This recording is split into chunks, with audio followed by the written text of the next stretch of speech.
guys. So today we're going to be talking about is something fun. We're going to be talking about the metaphysics of the Force in Star Wars. Okay, so let's think about it. So if we had to think of of the Star Wars universe, we'd say that there's the physical, and then there's this metaphysical ether, right? The Force or whatever that's within everything, right? Kind of like that, within everything, and that it's kind of non-physical and can be manipulated by certain practitioners who have some various giftedness or whatever, genetic whatever.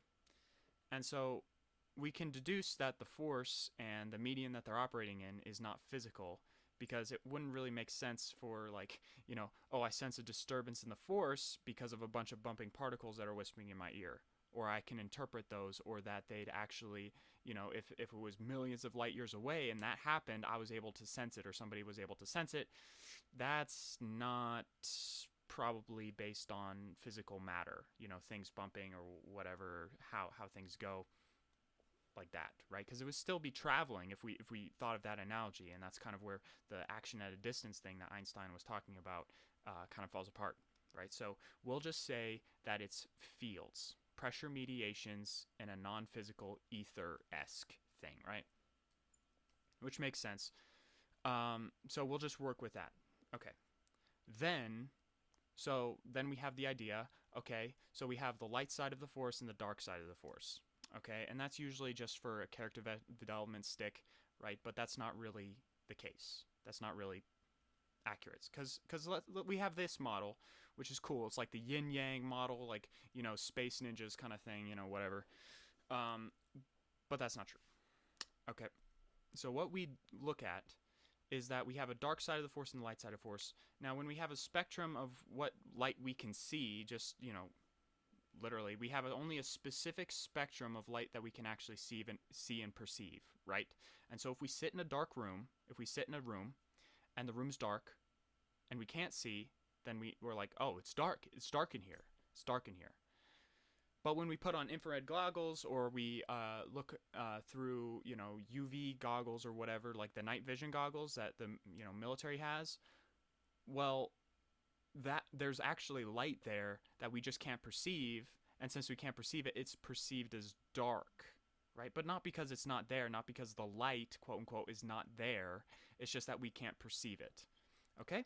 So when we say light versus dark, it's actually just a comparison between what's on the spectrum that they can actually perceive, right? Because when we think about it, if there's an infinite degree of light, right, of infinite degree of light, because that's the spectrum, right? It's a spectrum, right? They both use the same, Sith use like force push, right? And then the Jedi use force push.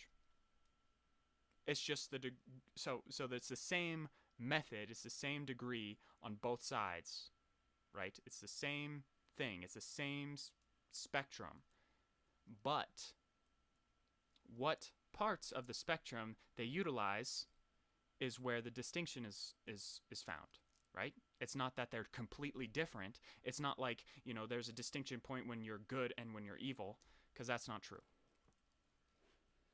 Right? So if it's a comparison between those two spectrums or things, well, we can say that really they're just degrees of each other. That really there is no difference between the quote-unquote bad guys and the good guys, because they both have qualities which overlap, and things that are out of their purview, right? So let's think about it. So you have the dark side, and then you have the light side.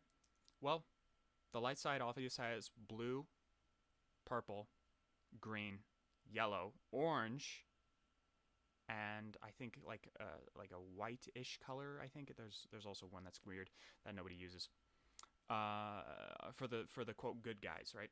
The Jedi or whatever.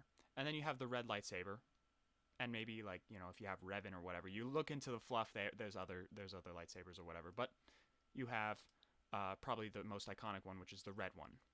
Now, say the Sith have a red light saber, and the Jedi have a blue light saber. Say red lightsaber and emphasize the light. red light saber. There is no dark side. There's just a spectrum of the whole, right? It's just a part of the spectrum of the whole. So really, what makes the Jedi, fall apart is that their inability to realize the whole. That actually they need the Sith in order to realize the part of themselves that they're repressing. That's why they never destroy the Sith. And that's why the Sith can never destroy the other side. Because they're just spectrums of the same thing. And really what wants to happen is that for them to come together and realize the totality of the quote-unquote self. You could also say that the ether kind of has a soul connection. Because, like, when you look at, I think it's the last movie, they have that scene with Yoda, who's like the ghost figure. They have Anakin, and then they have Obi-Wan. So there's also the soul element, right? And you would also consider them enlightened, right? But isn't the whole ether just the ether? That no matter what the spectrum on the lower end of the spectrum or the upper end of the spectrum, that it's the whole, right? So really, the only person that should be standing there is Anakin, because he realized the whole of the self, right? The part that's we think is dark and evil, and then also the spectrum of where he was, and what he realized through his son, Luke or whatever, of a bigger picture. Right? Did Yoda realize that? I don't know. He's just kind of like this old wise guy, right? But he's like, do or do not. He like has these trivial sayings that you could pull out of a Hallmark card. Oh wow, that's great, Obi-Wan.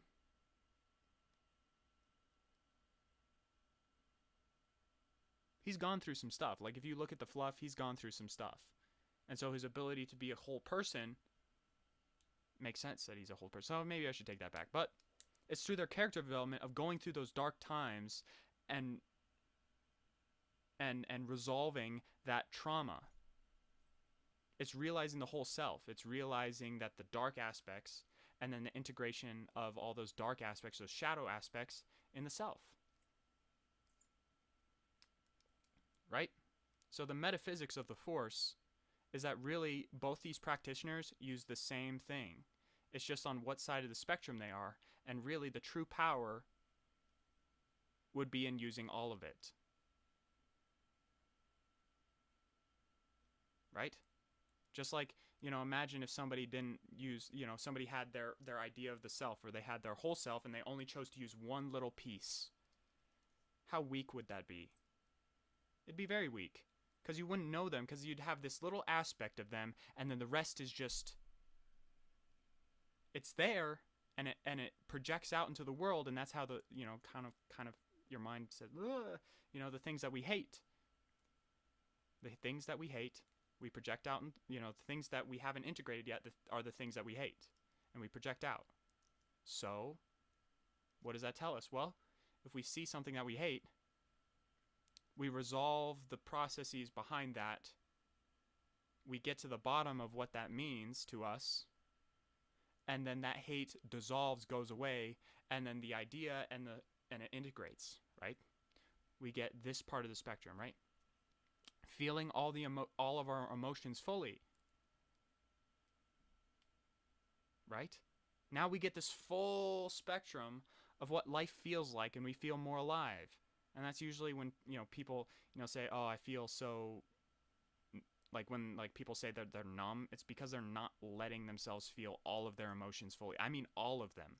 I mean, not just the happy ones, but also the sad ones, the angry ones, the ones that might not be considered as socially desirable. They don't feel all of that. So then they feel numb. They feel like they're not experiencing anything because they don't experience the whole range of it. The whole rainbow of it. Right? when you look at a rainbow, it has all the colors. It's really funny. When you look at a rainbow, it has all the colors of the lightsaber. of the lightsaber in Star Wars. They're all the same. So that's the metaphysics of the Force, and we can also get into some of the nuances of like this. I think they have like the Sith code and the Jedi code, and kind of, you know, working through the Sith code and then working through the Jedi code and kind of refuting that to realize what they're missing. I think would be beneficial. Ugh, God, not beneficial. I think it would be fun. I think it would be fun to see what things that they're missing on both sides, so we can get a better understanding of maybe why they're in perpetual suffering and why they're just not, not actually getting anywhere. So I hope you like this video of the metaphysics of the Star Wars, of the Force in Star Wars. Have a great day.